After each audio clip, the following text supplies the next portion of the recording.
right, everybody, hello and welcome to our first book reading series. And in this first series, we're going to be tackling the Kybalion. This one is a rather short book. It's a concise collection of what we call the 7 Hermetic Principles. These principles are the core foundational laws of reality, we might say, upon which we have to construct our understanding of the practices that we perform here at Holy Awakening and Thunder Dragon Neigong, and indeed in all of the proper internal and spiritual arts. I always recommend this book to beginning students because, first off, it is such a short and easy read. It's not something you're going to have to, laboriously get into. You can read it in a day easily. But also because it really does a wonderful job of bringing together in a concise and simple way the core principles that we have to understand as a prerequisite to really get into the internal arts, meditation, alchemy, inner cultivation. Because if we don't have this basic foundation, this groundwork, it's going to be very difficult to get the most out of our practices. For example, people who come from a position of atheism, materialism, people like this are going to have a very difficult time getting the most out of alchemical practice. Not that they can't do it, because, as I always say, everything that is true holds true no matter how you look at it. From any angle you look at it from any layer of reality, those truths are going to hold in their own way in that particular realm. As we're going to see as we get into the book, the classic Hermetic saying, as above, so below, as within, as without. Something that is true on the physical is a reflection of what is true in the spiritual, and vice versa, because they are truly one thing, the law of polarity that we will look at in coming episodes. But people who are limited in their beliefs, limited in their thoughts about what reality is and how it functions, again, people who have a very materialistic, mechanistic view of things, can often have a difficult time getting into the spiritual arts, cultivation, meditation, alchemy, and the internal martial arts, Taiji, Bagua, Xingyi, and these sorts of practices. So I recommend this book to students who are starting out because whether you believe it all at the start or not, it's very important that you at least understand where we're coming from. And again, as we go along, the things that we talk about from a spiritual, metaphysical point of view also have physical, material applications. What is true in one level is true in all the others as well. So we're going to start out today getting into our book here, the Kybalion, Hermetic Philosophy. Now, again, this is sort of a short, concise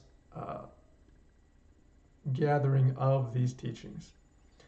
It is not comprehensive or extensive in any way, but it is designed, as we will read here shortly, to take all of these diverse cultural teachings that have come down through the ages and really harmonize them and give us an idea of the recurring threads, the underlying themes, these foundational principles that really undergird all of the ancient traditions, spiritual, religious, and occult. So we'll go ahead and get started here. The Kybalion, Hermetic Philosophy by 3 Initiates, which is just a pen name. A lot of this is just being fanciful for the sake of it. As we go through, I'm going to be adding commentary on the lines that we read to explain in even greater detail or greater simplicity what we're talking about and show how it applies to the alchemical and cultivation practices. So we'll start here at the introduction. We take great pleasure in presenting to the attention of students and investigators of the secret doctrines this little work based upon the old world Hermetic teachings.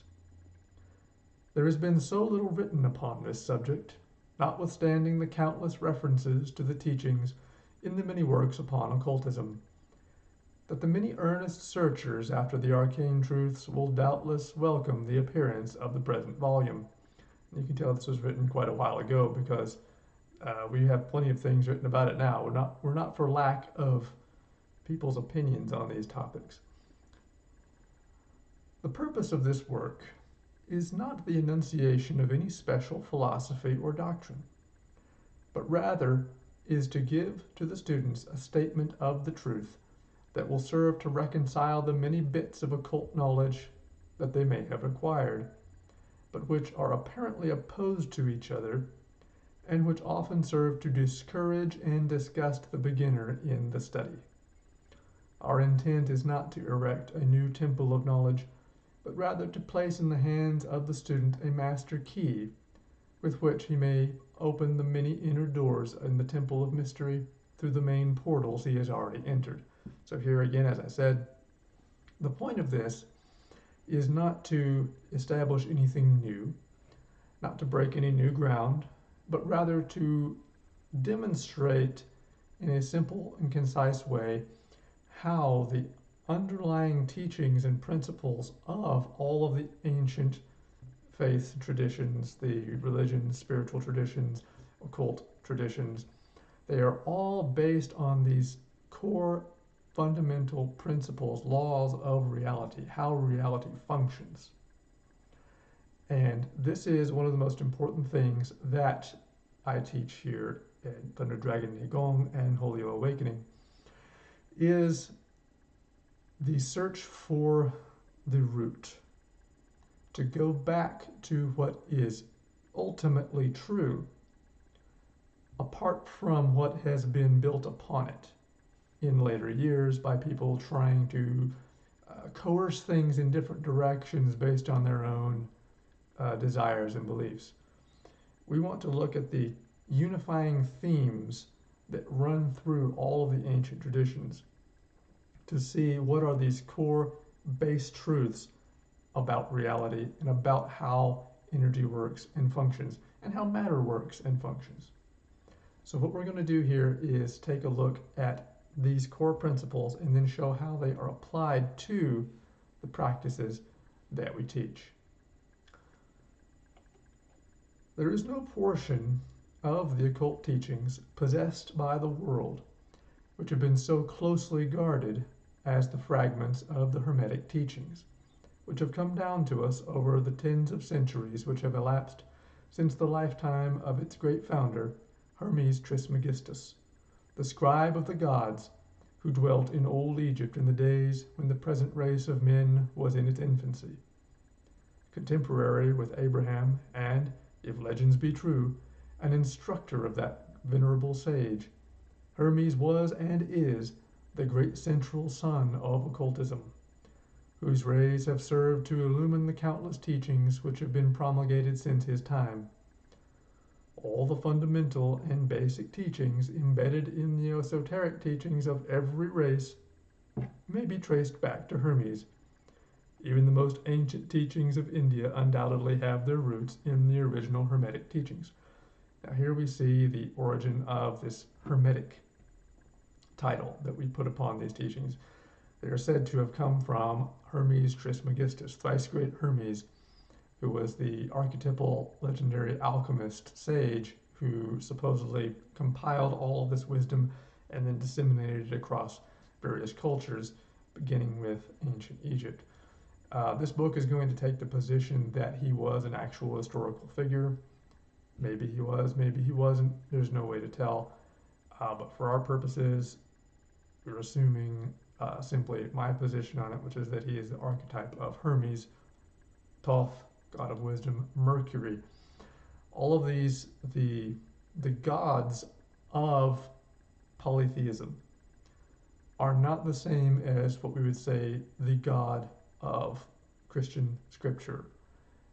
This monotheist tradition of the one true creator God, which we will see is the all, the ultimate source of all things. The pagan gods, the polytheistic gods, if you look at the mythology, their names, the things that they did, the places they went, the directions they were associated with, the qualities and attributes they are associated with are all archetypes guiding us to how energy flows and energy functions and how reality functions. So when we talk about the polytheist gods, we're talking about archetypes of energy. These are not to be confused or conflated with the true God, what we would call God in the monotheist sense, which is the ultimate primogenitor mind from which all things come. So, Hermes is the archetype of Mercury, wisdom, knowledge, understanding.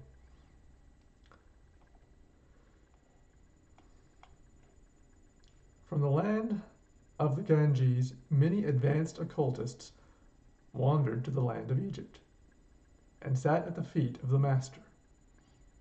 From him they obtained the master key, which explained and reconciled their divergent views, and thus the secret doctrine was firmly established. From other lands also came the learned ones, all of whom regarded Hermes as the master of masters, and his influence was so great that in spite of the many wanderings from the path on the part of the centuries of teachers in these different lands, there may still be found a certain basic resemblance and correspondence which underlies the many and often quite divergent theories entertained and taught by the occultists of these different lands today. The student of comparative religions will be able to perceive the influence of the Hermetic teachings in every religion worthy of the name, now known to man, whether it be a dead religion or one in full vigor in our own times. There is always a certain correspondence in spite of the contradictory features, and the Hermetic teachings act as the great reconciler. Here they're showing the image of all of these peoples and cultures coming to learn from Hermes and then taking these principles back to their own lands and developing their own systems out of it. But yet, while there may be cultural differences, as these systems grow and evolve, there are still these core underlying principles. Now, I would say, from an archetypal point of view, everything that is true, regardless of how we might look at it. So people are understanding and observing these truths about reality in their own way, in their own culture, from their own perspectives, and they're building their traditions around this. But the underlying principles, these observed natural truths, are what in Christianity we would say is the general revelation of God and His creation. This general revelation, well, special revelation being Scripture itself, God's breathed word. General revelation is simply the understanding of nature, being able to see what is about us and to reason from it certain principles. And this is why we see these core principles underlying all major religions and spiritual practices and occult systems, because these are core tenets of reality. People are observing these things and basing whatever they do on these principles. So these are the reason for the similarities that we see. The life work of Hermes seems to have been in the direction of planting the great seed truth, which has grown and blossomed in so many strange forms, rather than to establish a school of philosophy which would dominate the world's thought. But nevertheless, the original truths taught by him have been kept intact in their original purity by a few men in each age, who, refusing great numbers of half-developed students and followers, followed the Hermetic custom and reserved their truth for the few who were ready to comprehend and master it. From lip to ear, the truth has been handed down among the few. There have always been a few initiates in each generation, in the various lands of the earth, who kept alive the sacred flame of the Hermetic teachings. And such have always been willing to use their lamps to relight the lesser lamps of the outside world, when the light of the truth grew dim and clouded by reason of neglect, and when the wicks became clogged with foreign matter. There were always a few to tend faithfully to the altar of truth, upon which was kept alight the perpetual lamp of wisdom. These men devoted their lives to the labor of love, which the poet has so well stated in his lines. "Oh, let not the flame die out, cherished age after age, in its dark cavern, in its holy temples cherished, fed by pure ministers of love, let not the flame die out." So here we're continuing to see this theme that has held true throughout the ages and throughout cultures, that there are always a certain few who hear and understand, a certain few who are privy to the true teachings, while the great masses may take bits and pieces and kind of go off and scatter in their different directions with partial truths, half-truths. There have always been a few who understand. As Christ said, "Let him who has ear hear. Let him who will understand it hear it." There are people who understand, there are people who get it, and then there are people who don't. The majority of people don't. As we read in Scripture, the wide is the gate that leads to destruction, narrow is the gate that leads to life. It's just a fact that the majority of people are stuck in a mundane mindset that makes it difficult for them to grasp metaphysical truths.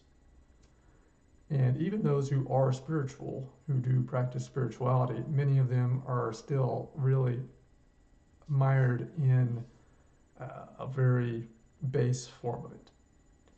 They are still not really getting what is being said in the teachings.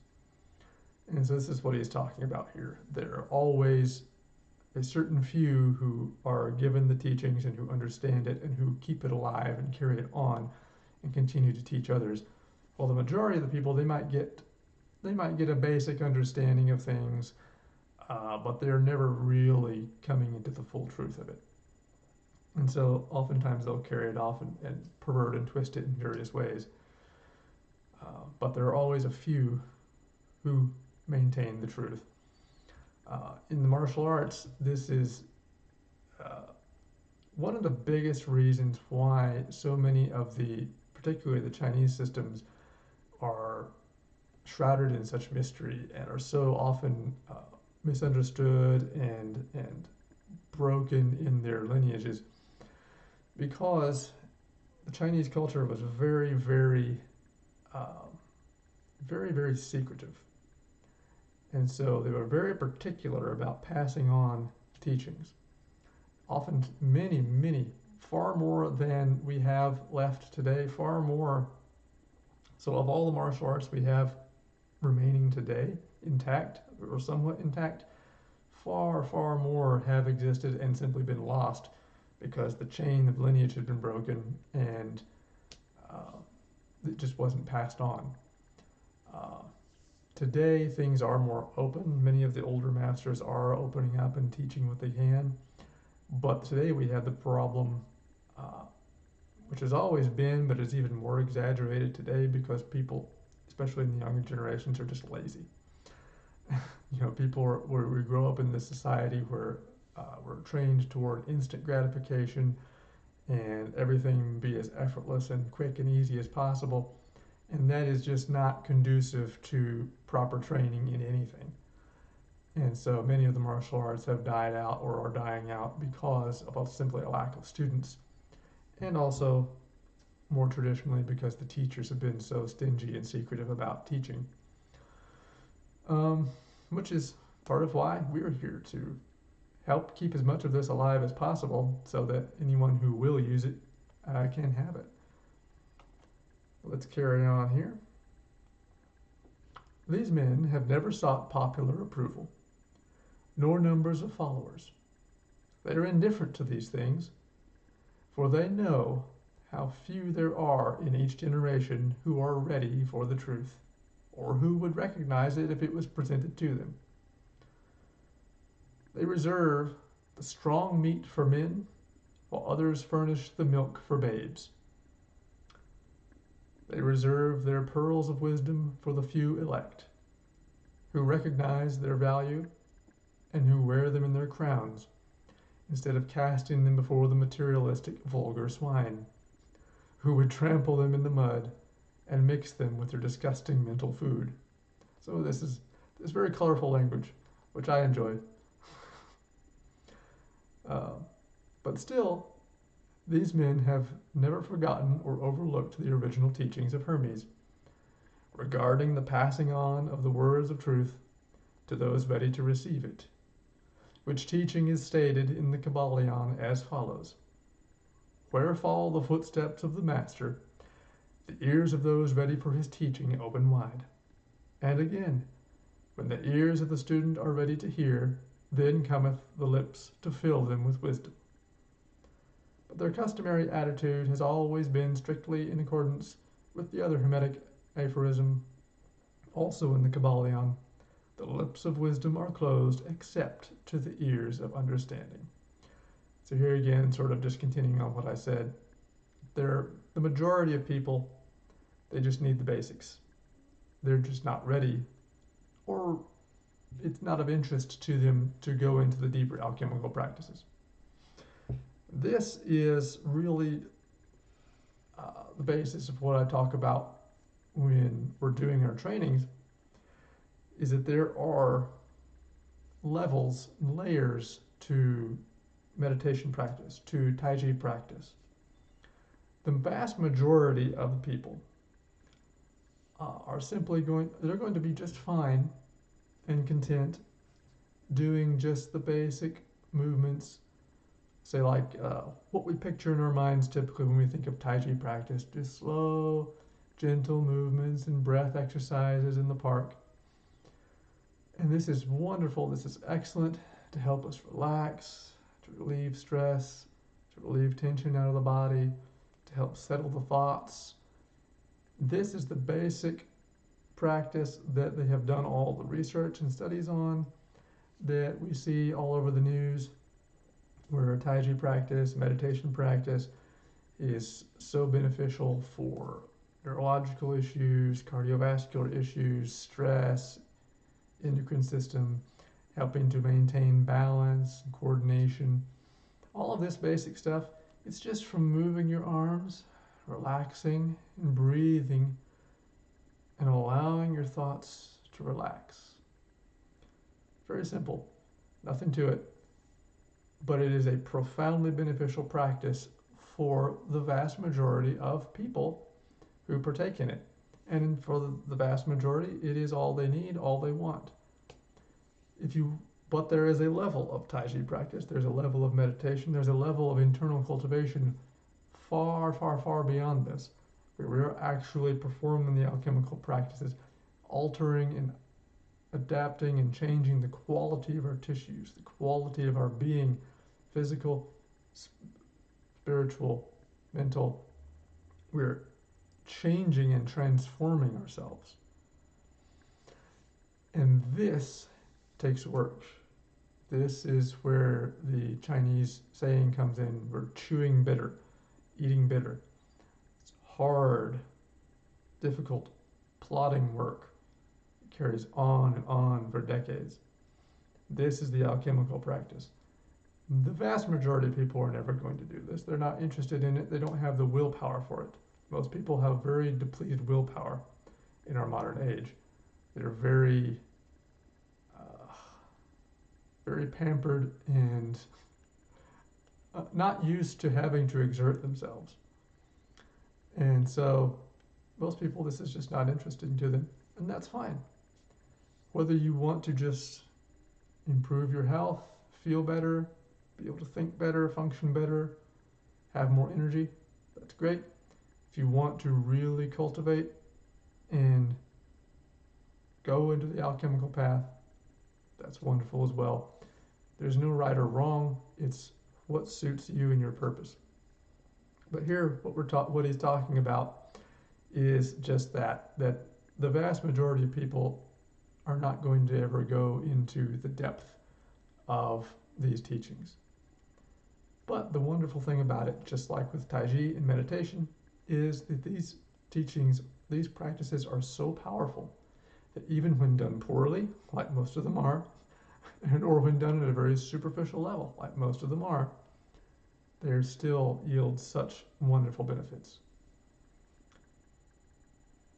So we'll continue here. There are those who have criticized this attitude of the Hermeticists and who have claimed that they did not manifest the proper spirit in their policy of seclusion and reticence, being accused of hiding away the teachings like I was just talking about. But a moment's glance back over the pages of history will show the wisdom of the masters. There's a reason for this. Who knew the folly of attempting to teach to the world that which it was neither ready or willing to receive. The Hermeticists have never sought to be martyrs, and have instead sat silently aside with a pitying smile on their closed lips, while the heathen raged noisily about them, in their customary amusement of putting to death and torture the honest but misguided enthusiasts who imagined that they could force upon a race of barbarians the truth capable of being understood only by the elect who had advanced along the path. Here again, just a reference to the historical reality that there have been a lot of crazy things happen in history based on people taking these basic truths and warping them and creating cults and crazy stuff out of them. As I said, people who have walked the true path, who have truly understood the teachings, few and far between. The majority of people have taken them bits and pieces and created monstrosities out of them, or simply useless entities that exist solely for their own amusement, their own personal gain. And a lot of people have used it for violence, of course. And the spirit of persecution has not as yet died out in the land. There are certain Hermetic teachings which, if publicly promulgated, would bring down upon the teachers a great cry of scorn and revilement from the multitude, who would again raise the cry of "Crucify, crucify." In this little work, we have endeavored to give you an idea of the fundamental teachings of the Kybalion, striving to give you the working principles, leaving you to apply them yourselves, rather than attempting to work out the teaching in detail. If you are a true student, you will be able to work out and apply these principles. If not, then you must develop yourself into one. For otherwise, the Hermetic teachings will be as words, words, words to you. So here,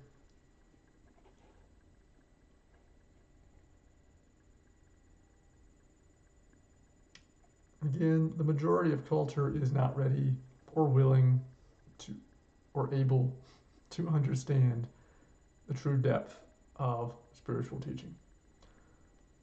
Most people, they live in a very materialistic world, regardless of whether they claim spirituality or not. They really function from a materialistic point of view, where everything is about gathering material wealth, gathering material safety, just perpetuating their own existence in as much comfort as possible.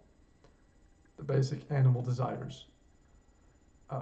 Very few people ever truly get beyond that to walk the alchemical path proper. And many people get very offended and defensive when they see people who are walking the proper path of alchemy, because they feel like it's an attack on them.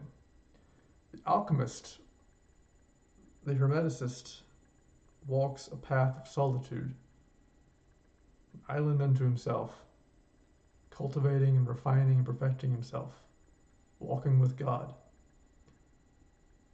And this is a great departure from society. Society desires to have people as a collective.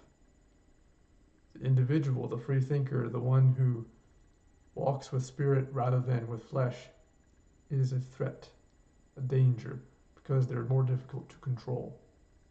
And so this has led to a lot of issues throughout the ages. So here we come to Chapter 1, the Hermetic Philosophy. The lips of wisdom are closed, except to the ears of understanding. Here again, as Christ said, let him who has an ear hear.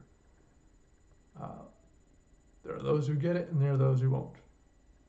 Those who are elect, and those who are unelect, as we would say in Reformed theology. From old Egypt have come the fundamental esoteric and occult teachings, which have so strongly influenced the philosophies of all races, nations, and peoples for several thousand years. Egypt, the home of the pyramids and the Sphinx, was the birthplace of the hidden wisdom and mystic teachings. From her secret doctrine all nations have borrowed. India, Persia, Chaldea, Media, China, Japan, Assyria, ancient Greece, and Rome, and other ancient countries partook liberally at the feast of knowledge which the hierophants and masters of the land of Isis so freely provided for those who came prepared to partake at the great store of mystic and occult lore which the masterminds of that ancient land had gathered together. In ancient Egypt dwelt the great adepts and masters who have never been surpassed, and who seldom have been equaled. During the centuries that have taken their processional flight since the days of the great Hermes, in Egypt was located the great Lodge of Lodges of the Mystics, a reference to Freemasonry there. At the doors of her temples entered the neophytes, who afterward, as hierophants, adepts, and masters, traveled to the four corners of the earth, carrying with them the precious knowledge which they were ready, anxious, and willing to pass on to those who were ready to receive the same. All students of the occult recognize the debt that they owe to these venerable masters of that ancient land. Here we're just kind of going through a history as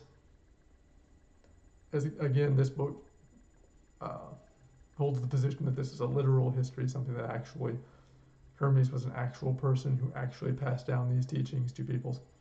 Whether you look at it that way or whether you look at it how I see it, just that people are just observing this general revelation of truth in their various cultures, it's all the same either way. We get to the same place. And one thing I do want to comment on, they have this, this term occult is frequently seen here. Many people look at that, particularly people who are of monotheist traditions of Christianity, Judaism, Islam. This is witchcraft and it's evil, it's sorcery. Occult just means hidden. Now, definitely, there are a lot of bad things within it. There are occult practices which are condemned in Scripture. And there are reasons for that. There are reasons that these particular practices are condemned in Scripture. There are things you definitely should not get involved with and should not do. But what we're talking about here in this series and what we teach here at Thunder Dragon, Neigong, and Holy Awakening is not the dark and forbidden witchcraft and sorcery, that the types of sorcery, the types of witchcraft that we see condemned in Scripture. If you look at the underlying, if you look in the context of these ancient cultures and practices that were condemned, and the underlying terms that are used, because in the English it's all just sorcery or witchcraft, but in the original languages there are actually different words used denoting specific activities in specific contexts. But this word occult is not to be worried over, not to be concerned over. It simply means things that are secret or hidden. Witchcraft and sorcery. Witchcraft at its core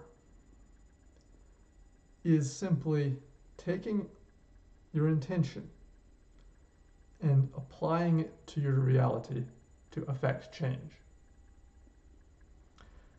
That is all it is. Now, there are many paths that can take, many of which are dark, many of which should not be engaged in, absolutely. Many of which are not beneficial. And these are the things that we see condemned in Scripture. But witchcraft, sorcery itself, the using of the intent to alter reality, is a fundamental law of the universe. It is a fundamental principle. It is one of these principles. It is something you cannot resist doing. What I like to show people is this. Right now, I am talking. You are hearing my voice. Right now, I am formulating thoughts in my mind, articulating that into words, projecting those words as sound vibrations from my mouth. Those vibrations are entering your ear. And right now, the intent of my words is having an effect on the thoughts in your mind. That is witchcraft. That is what it is. If you are speaking to anyone, you are affecting their thoughts, and you are performing witchcraft on them. Why do we, when we write words, why do we spell words? We're casting a spell. We're creating a character, imbuing a meaning to that character, such that anyone who sees that and knows the meaning of it is affected by it. That's witchcraft. So you see, it's simply nonsensical to say that witchcraft, occult, broadly, completely is sinful. You can't function without it. You wouldn't be able to exist. So there are specific things that are forbidden, specific things that are not beneficial, that are harmful, that are destructive. And these things are sin, these are not to be partaken in. But just as broadly say anything that's occult is bad is just, it's nonsense. You're not having a proper grasp of reality if you think that. So, moving on from that little rant. But among these great masters of ancient Egypt, there once dwelt one of whom the masters hailed as the Master of Masters. This man, if man indeed he was, dwelt in Egypt in the earliest days. He was known as Hermes Trismegistus. He was the father of the occult wisdom, the founder of astrology, the discoverer of alchemy. The details of his life story are lost to history, owing to the lapse of the years, though several of the ancient countries disputed with each other in their claims to the honor of having furnished his birthplace, and his thousands of years ago. The date of his sojourn in Egypt, in that his last incarnation on this planet, is not now known, but it has been fixed at the early years of the oldest dynasties of Egypt, long before the days of Moses. The best authorities regard him as a contemporary of Abraham, and some of the Jewish traditions go so far as to claim that Abraham acquired a portion of his mystic knowledge from Hermes himself. Here again, this is just lore. Take it or leave it. The idea here is that wisdom has been imparted on these people. As the years rolled by after his passing from this place of life, tradition recording that he lived 300 years in the flesh, the Egyptians deified Hermes and made him one of their gods under the name Thoth. Years after, the people of ancient Greece also made him one of their many gods, calling him Hermes, the god of wisdom. The Egyptians revered his memory for many centuries, yes, tens of centuries, calling him the scribe of the gods and bestowing upon him distinctively his ancient title Trismegistus, which means the thrice great, or the great great, the greatest great. Here we have this numerology that's very common in ancient traditions. Something is done 3 times, meaning it's just really amazing, really profound. In all the ancient lands, the name Hermes Trismegistus was revered, the name being synonymous with the fount of wisdom, which is what he is. He's the archetype of wisdom. Even to this day, we use the term hermetic in the sense of something that is secret or sealed so that nothing can escape, hermetically sealed. And this by reason of the fact that the followers of Hermes always observed the principle of secrecy in their teachings. They did not believe in casting pearls before swine, but rather held that the teaching, milk for babes, meat for strong men, both of which maxims are familiar to the readers of Christian scriptures, but both of which had been used by the Egyptians for centuries before the Christian era. And this policy of careful dissemination of the truth has always characterized the Hermetics, even unto the present day. The Hermetic teachings are to be found in all lands among all religions, but never identified with any particular country. Here again, because I say these are just universal truths that everyone has observed. They don't originate from any one particular place, nor with any particular religious sect. This because of the warning of the ancient teachers against allowing the secret doctrine to become crystallized into a creed. The wisdom of this caution is apparent to all students of history.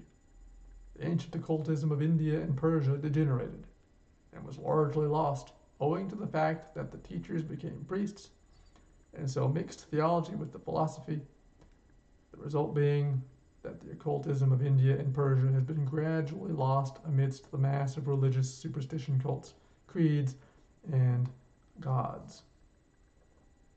Here again we see, as I said, the people would take these teachings and then over time build upon them and build upon them and build upon them, just a bunch of nonsense. And they would take what originally had a purpose and carry it on with so much, packing on so much tradition and so much ritual, that eventually the tradition and the ritual was all that remained, and no one even remembered what the original teaching was, or what the point of it was. And we see this very prominently in most religious cultures.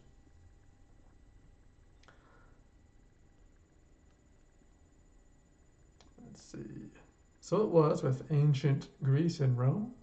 So it was with the Hermetic teachings of the Gnostics and early Christians, which were lost at the time of Constantine, whose iron hand smothered philosophy with the blanket of theology, losing to the Christian church that which was its very essence and spirit, and causing it to grope throughout several centuries before it found a way back to its ancient faith. The indications apparent to all careful observers in this 20th century being that the church is now struggling to get back to its ancient mystic teachings. Here, mention of Constantine, when the church became the state church, it started to accumulate all manner of problems. And this is why state religion is never a good thing, because it becomes politicized, it becomes corrupt, it starts going away from the true principles.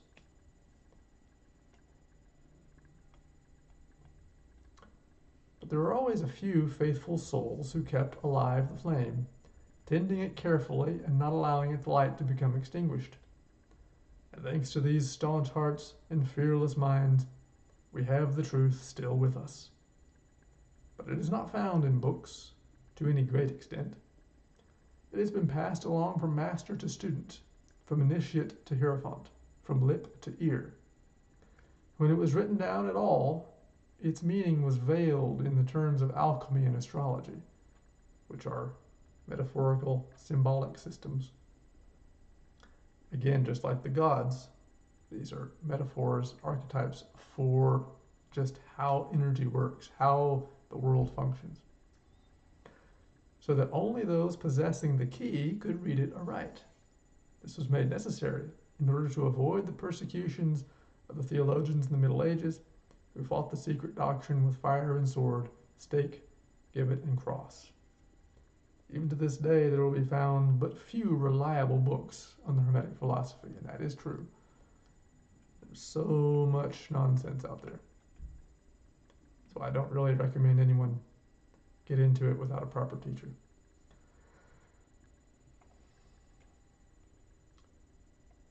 Although there are countless references to it in many books written on various phases of occultism. And yet the Hermetic philosophy is the only master key which will open all the doors of the occult teachings, which is why I recommend starting here for all new students. Because if you have this basic understanding of these 7 principles, you'll be able to get more out of whatever else you do afterward. In the early days, there was a compilation of certain basic Hermetic doctrines passed on from teacher to student, which was known as the Kybalion.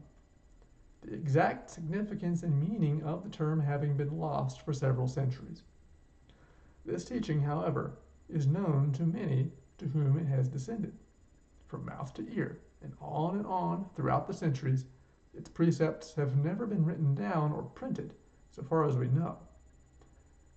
It is merely a collection of maxims, axioms, and precepts which were non-understandable to outsiders, but which were readily understood by students. After the axioms, maxims, and precepts had been explained and exemplified by the Hermetic initiates to their neophytes.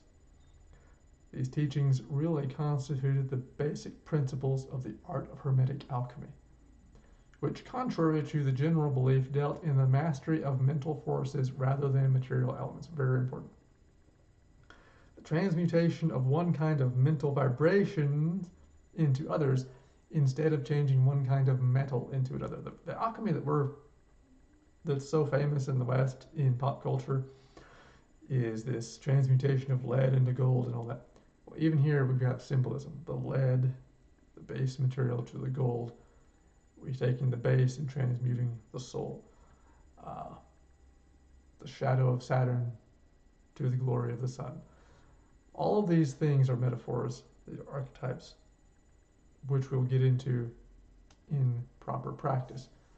But the whole point of alchemy, the philosopher's stone, is to develop and cultivate the self, to cultivate and change the fundamental quality of the body, of the mind, of the soul.